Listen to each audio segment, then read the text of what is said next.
2025 का सबसे बड़ा ड्रामा में मंटू नेयू के राइटर खलीलुर रहमान कमर साहब एक इंटरव्यू के दौरान कहता है कि पाकिस्तानी सोसाइटी का एक अलमिया है। उसी इंसान को नीचे गिराने की कोशिश की जाती है जो बहुत कामयाब होता है। जब इंसान बेरोजगार होता है तो उसके पास दो ऑप्शंस होती हैं कि वो अपना गोश्त बेच ले या फिर अगले की चमड़ी बेच ले। तो हमारे यहाँ लोग ऐसा करते हैं कि अपनी चमड़ी तो नहीं बेचते, लेकिन दूसरे की चमड़ी बेचकर अपना रोजगार कमाने की ट्राई करते हैं।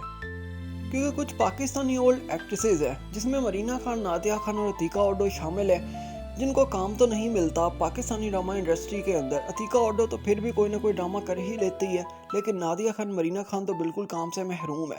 तो इसलिए वो खलील साहब का नाम बेचकर अपना पैसा कमा रही हैं और उनके नाम पर व्यूज़ हासिल करती हैं। अपनी वीडियो में आगे बढ़ें इससे पहले आप लोगों से रिक्वेस्ट है, काइंडली हमारे इस चैनल को ज़रूर सब्सक्राइब कर दें। खलील साहब मज़ीद अपनी बात में ऐड करते हुए कहते हैं कि गुर्बत इस चीज़ का नाम नहीं है कि आपके पास पैसा नहीं है। जब मैं गरीब भी था तब भी मैं अपने आप को गरीब नहीं कहता था। जब मेरे पास कुछ नहीं था लेकिन 2 वक्त की रोटी थी तो मैं अपने आप को अमीर समझता था। क्योंकि गुर्बत उस चीज़ का नाम है जब आपके पास ज़रफ़ नहीं है, बड़ापन नहीं है। मज़ीद कहते हैं कभी भी किसी इंसान को एक मुलाकात में जज मत करो। अगर आप एक मुलाकात में किसी को जज करते हो, उससे इम्प्रेस हो जाते हो, इंस्पायर हो जाते हो, तो बहुत कभी इम्कान होता है कि आप उसके हाथों धोखा खा सकते हो। और कामयाबी की यही निशानी है कि किसी के साथ रहो, उसके साथ टाइम स्पेंड करो, फिर ही उसे जज करो कि ये किस तरह का इंसान है। यानी कि उनके कहने का मतलब ये था कि उस बंदे पर डिपेंड किया जा सकता है, उस बंदे के ऊपर रिलाई किया जा सकता है या नहीं किया जा सकता। आगे बहुत ही खूबसूरत बात करते हैं और कहते हैं एक ज़माना होता था जब कोई रिश्वत लेने वाला इंसान होता था तो उसे पूरा मोहल्ला, पूरे ख़ानदान के अंदर और पूरे शहर के अंदर बहुत बुरी निगाह के साथ देखा जाता था।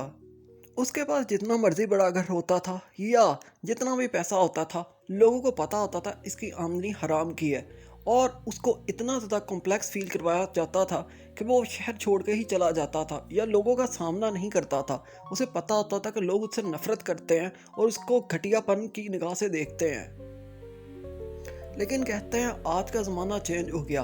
आज कोई नहीं पूछता कि सोर्स ऑफ इनकम क्या है, कहाँ से इतना पैसा आ रहा है। लोग सिर्फ ये देखते हैं कि इस बंदे के पास बहुत पैसा है तो हमें इसके करीब होना चाहिए, और अगर उसके करीब हो जाते हैं तो फिर लोगों को जाकर बताते हैं कि फ़लाँ जो अमीर आदमी है उसके साथ हमारी बहुत दोस्ती है या उसके साथ हमारा बहुत ही अच्छा रिलेशन है। तो आज की दुनिया के अंदर हमने पैसे को स्टैंडर्ड बना लिया है। खलील साहब मज़ीद कहते हैं कि अगर आप दुखी हो, आप किसी गम का शिकार हो, तो कभी भी अपना गम किसी दूसरे को मत बताओ।